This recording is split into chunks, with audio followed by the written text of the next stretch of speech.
Asyhadu Asyhadu alla alla ilaha ilaha illallah illallah wa asyhadu wa asyhadu anna anna Muhammadur Muhammadur Rasulullah. Rasulullah. Waktu saya nak mensyahadahkan dia tu, saya tak tahulah perasaan dia macam mana. Weh, memang speechless lah. Kalau boleh memang nak menitiskan air mata tu, ya Allah kan.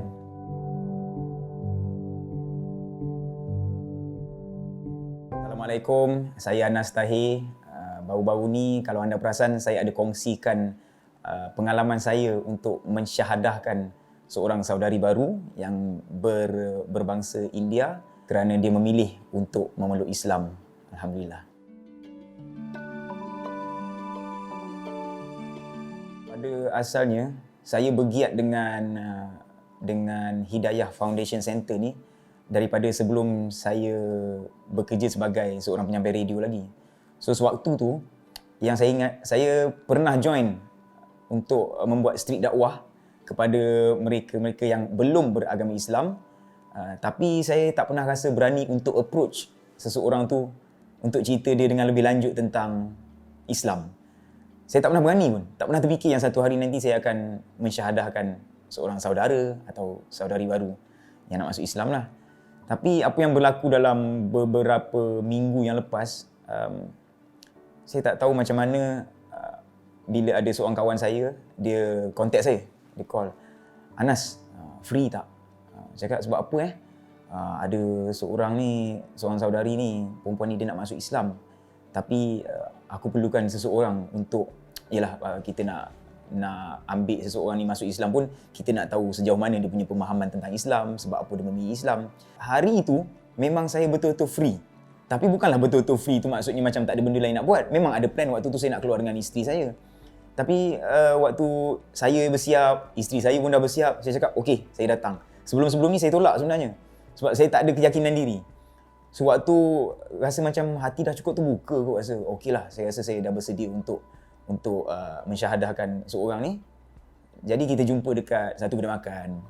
Bila jumpa kat kedai makan ni, kawan saya Afif Fidaus pun dia ceritalah situasi macam mana jumpa dengan perempuan yang nak peluk Islam ni kan, berbangsa India ni.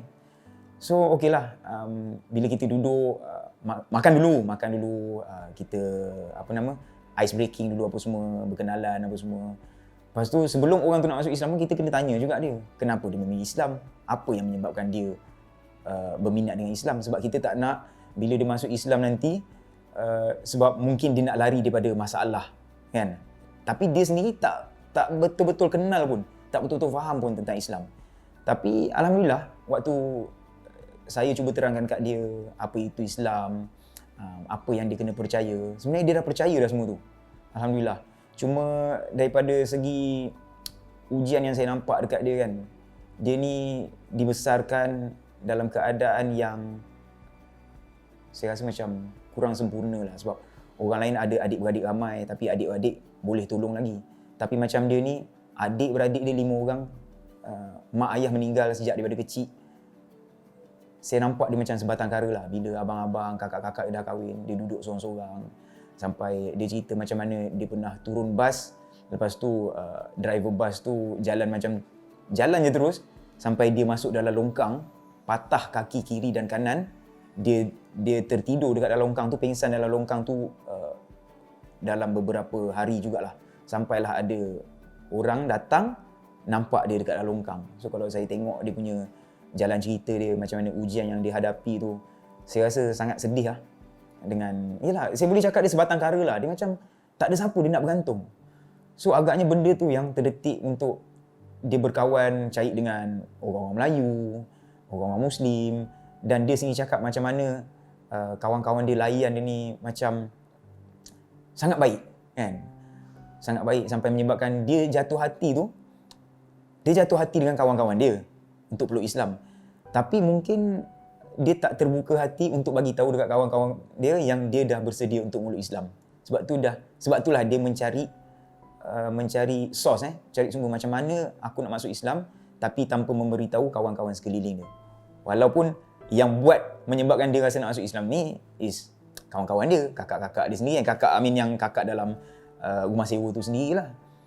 So daripada situ saya tanya dia apa yang dia faham tentang Islam. Dia kata dia pernah ditinggalkan apa semua sampai tak ada siapa pun tolong dia. Yang ada cuma kawan-kawan dia yang Melayu, yang Muslim, dan diorang perangai pun baik kan, tak pernah nak berkira apa semua. Tapi saya terangkan kat dia, kalau nak ikutkan setiap bangsa macam ada kaum India, kaum Cina, kaum Melayu. Sebab dia banyak naikkan Melayu masa tu, alhamdulillah. Tapi saya cakap kat dia, Melayu ni bukan Islam, dan Islam ni tak semestinya Melayu. Maknanya bila kalau kata saya bagi nama dia Siti Sarah ni kan, kalaulah awak ni berbangsa India, bukan bermaksud bila awak masuk Islam awak jadi Melayu. Sebab biasanya orang akan salah faham kat situ. Dia kata, oh saya daripada India, habis nanti saya jadi Melayu lah. Bukan. Sebenarnya kita tak pilih pun untuk roh kita berada dalam jasad Melayu ke, jasad Mak Saleh ke, jasad Korea ke, jasad India kan. Sebab Islam tu adalah satu agama. Dia adalah satu agama yang Allah redha, insya-Allah. So bila dia dah faham kat situ, barulah dia faham konsep Tuhan. Sebab sebelum ni pun dia seorang yang beriman dengan agama di sini. Yang kita tahu agama, dia pun kadang-kadang tertanya-tanya apa yang berhala atau patung ni boleh buat untuk dia. Kadang-kadang dia minta doa depan patung pun dia pun tertanya macam, siapa buat engkau yang benda-benda macam tu kan. So bila dah panjang lebar saya cerita dengan dia tentang Islam apa semua, dia faham. Dan saya tanya dia, ada siapa-siapa paksa tak nak masuk Islam? Dia kata tak ada. So kalau dia dah ready, saya pun ready lah. Tapi dalam keadaan tu saya punya, macam mana nak cakap kita tak pernah ada pengalaman. Kita sebagai seorang Muslim, saya tak pernah ada pengalaman mengislamkan orang. Dan saya tahu saya ni taklah sempurna mana. Saya ni bukanlah seorang ustaz ke, seorang ulama untuk syahadahkan orang untuk peluk Islam. Tapi bila fikir balik kan, mesti ada sebab kenapa Allah tenangkan hati saya untuk saya ada masa waktu tu untuk pergi jumpa dengan dia dan kita terangkan benda-benda ni semua. Dan saya pun kadang-kadang terfikir juga macam mana dalam kelancaran saya menerangkan kat dia tentang Islam tu, benda tu boleh keluar daripada mulut. Sedangkan itu semua izin Allah. Allah bantu kita. Dan bila dia dengar tu pun penerangan saya tu, dia macam alhamdulillah dia dapat faham semua tu.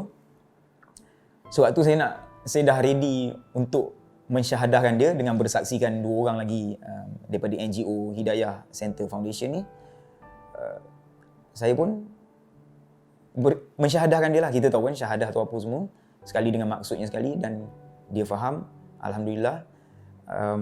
Waktu saya nak mensyahadahkan dia tu, saya tak tahulah perasaan dia macam mana. Memang speechless lah. Kalau boleh memang nak menitiskan air mata tu, ya Allah kan. Kau bagi aku berpeluang untuk mensyahadahkan seorang saudari masuk Islam, tapi lepas tu kita kena terangkan kat dia, kita kena ambil tanggungjawab yang dia ni adalah saudari baru kita. Apa yang pemahaman dia yang kurang kat situ, kita kena bagi tunjuk ajar.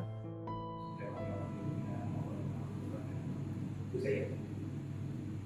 Asyhadu an la ilaha illallah wa asyhadu anna Muhammadur Rasulullah. Aku bersaksi tiada Tuhan selain Allah, dan aku bersaksi bahawa Nabi Muhammad Rasulullah dan hamba Allah.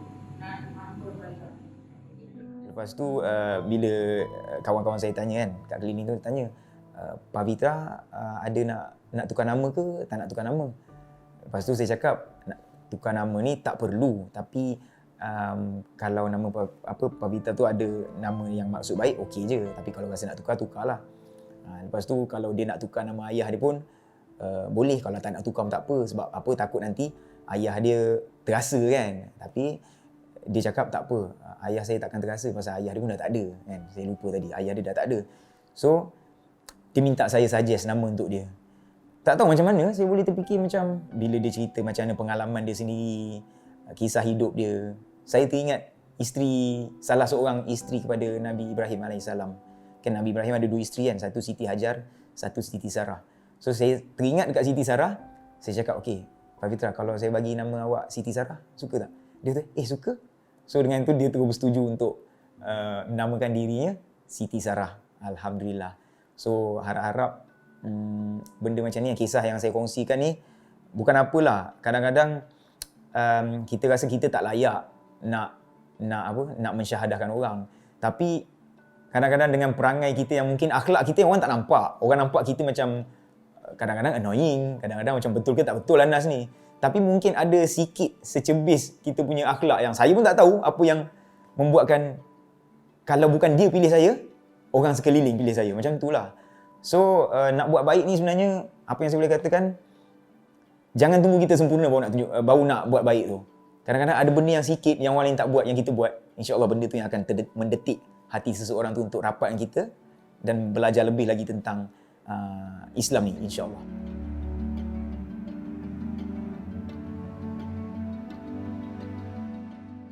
So mungkin waktu kita dah selesai syahadah apa semua kan, kadang-kadang ada wujud kerisauan juga, siapa yang jaga dia apa semua, betul tak?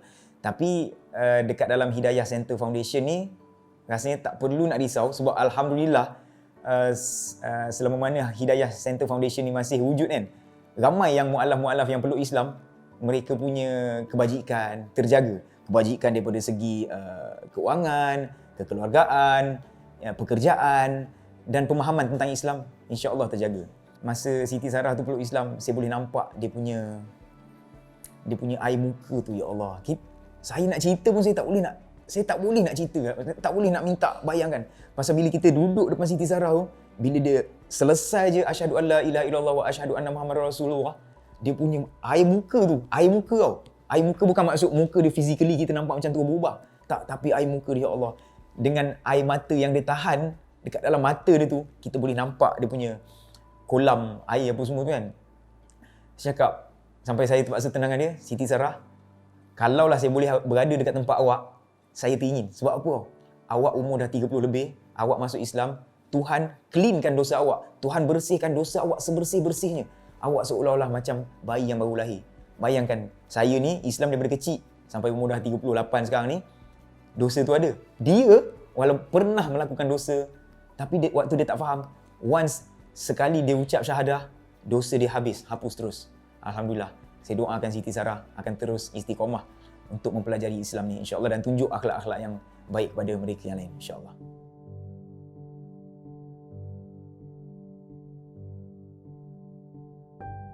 Okey, pesanan saya untuk saudara baru, saudari baru kan, mu'alaf yang baru peluk Islam. Mungkin ada di kalangan anda yang peluk Islam secara berseorangan, maknanya tak ada kawan-kawan yang bimbing kan. Saya nasihatkan untuk sentiasa bergaul dan sentiasa dikelilingi dengan orang yang baik-baik. InsyaAllah orang akan tegur.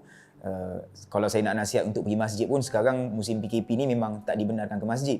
Tapi apa yang boleh kita buat, kalau ada kawan-kawan Melayu kan, kawan-kawan Islam lah maksud saya, contact je dia orang, minta nombor phone, buat video call. Video call lagi best sebenarnya. Video call kita boleh nampak muka, kita boleh bermesra lebih. Tapi masih menjaga aspek SOP itulah. Sebab sekarang PKP memang kita tak boleh pergi dengan ceramah apa semua. Banyak akan tengok video-video ceramah dekat YouTube, ada Instagram, banyak sumber-sumber sekarang. So mustahil kita tak boleh jadi seorang yang lebih baik, melainkan diri kita sendiri yang pilih untuk tak nak jadi manusia yang lebih baik. InsyaAllah dengan doa, berserah pada dia, tawakal tu paling penting. Ingat tauhid kita kena tinggi sikit kan. Kena tinggi. Kita kena percaya pada bantuan Allah tu. InsyaAllah Allah akan bantu kita dan tenangkan hati kita. InsyaAllah. All the best bro.